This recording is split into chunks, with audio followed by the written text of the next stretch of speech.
Kanalımdan ve mutfağımdan herkese merhabalar. Bugün sizlere çok lezzetli bir tarif vermek istiyorum. Tarifimize hemen başlayalım. Bir tutam yaprakları ayıklanmış nanenin üzerine 1 çay bardağı sıvı yağ, 1 çay bardağı yoğurt ekleyelim ve blender yardımıyla pürüzsüz olana kadar çekelim.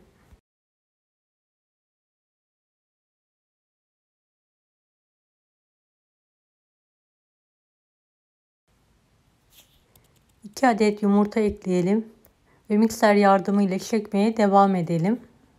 Ne kadar pürüzsüz bir karışım hazırlarsak o kadar güzel renk elde etmiş oluruz.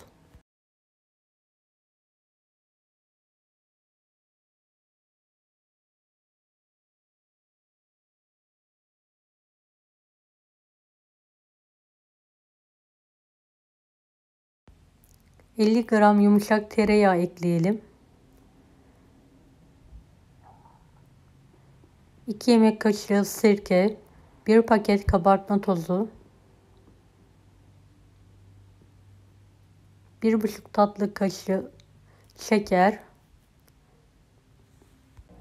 Evet, elimizle karıştıralım.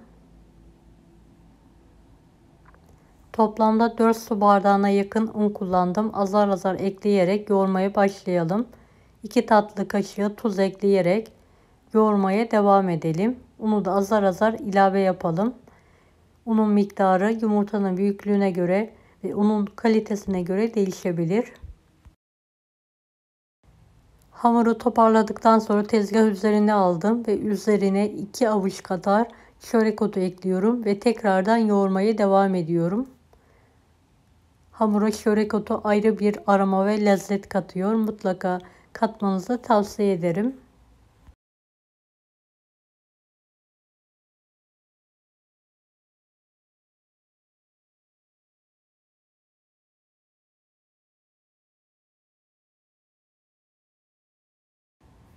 Hamurumuz hazır. Ceviz büyüklüğünde bezeler kopartarak yuvarlayalım.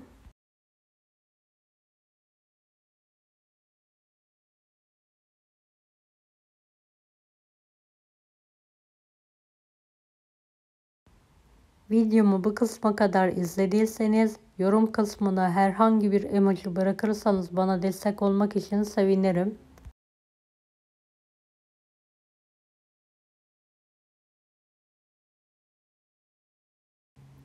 Yuvarladığımız bezeleri hafif bir şekilde avucumuzun ortasıyla açalım. İçine dereotlu peynir karışımı koyarak kapatıyorum ve yuvarlıyorum tekrardan. Dilediğiniz iç malzemeyi kullanabilirsiniz. Ben lor ve dereotu karışımı kullandım. Evet, son bezeleri de içine peynir koyarak yuvarlamaya devam ediyorum.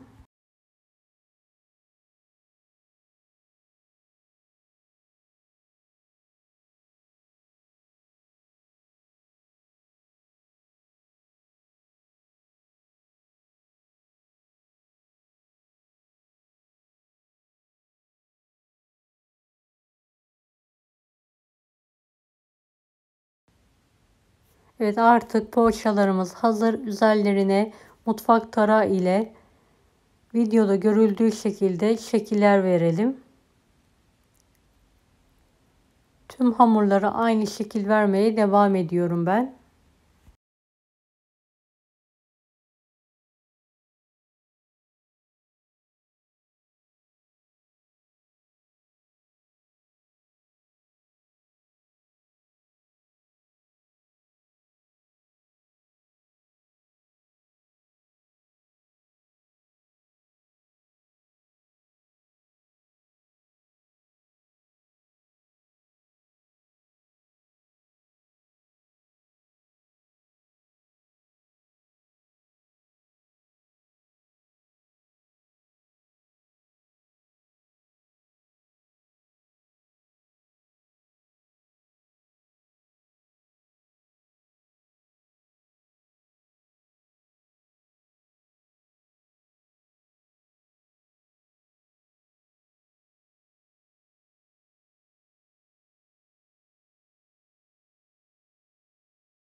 Evet, son poğaçama da şekil vermeye devam ediyorum.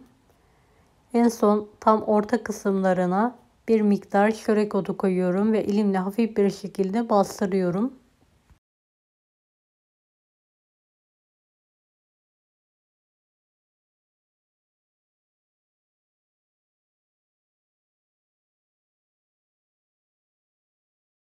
Evet, poğaçalarımız artık hazır. Fırın tepsisine aralıklı olacak şekilde diziyorum.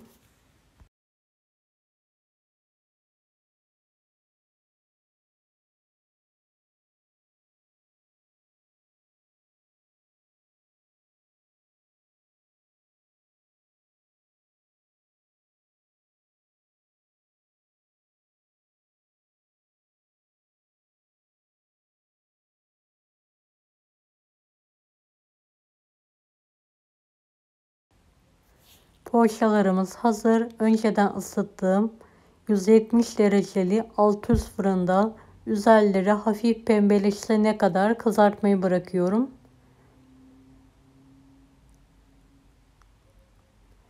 Evet, üzerleri hafif bir şekilde pembeleşen poğaçalarımızı fırından çıkartıyorum. Evet, gördüğünüz gibi renginde hiçbir değişiklik yok. Üzerlerine yumurta sürmediğimiz için servis tabağına alarak ikrama hazırlıyorum. Gerçekten nane çok güzel bir aroma verdi poğaçaya. Mutlaka denemenizi tavsiye ederim. Deneyecek olanlara şimdiden kolaylıklar dilerim. Kanalıma ücretsiz abone olmayı unutmayın. Bir dahaki videolarda görüşmek üzere. Allah'a emanet olun. Hoşça kalın.